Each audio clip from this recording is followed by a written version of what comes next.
Il y a eu des restrictions très importantes à la liberté de l'information, avec des blocages de sites internet, des brouillages de certaines stations de télévision, qui font que l'information n'a pas pu circuler librement le jour de l'élection et les jours qui ont suivi d'ailleurs.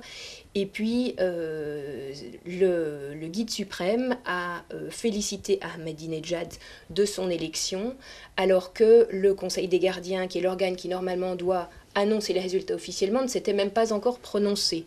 Donc, ce qui montre bien que les dés étaient pipés d'avance. Les quelques rassemblements qui ont eu lieu depuis vendredi, jour de l'élection, ont été réprimés dans la violence. Il y a eu usage de chaînes pour frapper les manifestants, il y a eu usage de bâtons électriques pour les frapper. L'attaque contre le campus de Téhéran a été le lieu d'une grande violence également, donc on a peur que la même chose se reproduise.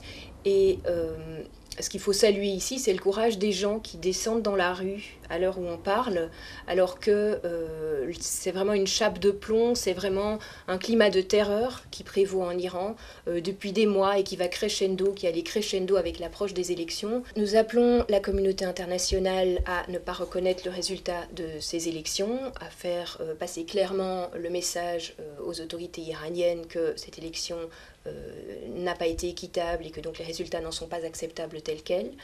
Il y a le Conseil des gardiens qui doit se prononcer sur un recours introduit par le principal candidat réformiste contre le résultat proclamé de cette élection. Donc il y a encore une petite fenêtre d'opportunité pour que le régime fasse marche arrière. On ne se fait aucune illusion sur l'absence d'indépendance du Conseil des gardiens, mais le Conseil des gardiens fera ce qu'il lui sera dit de faire.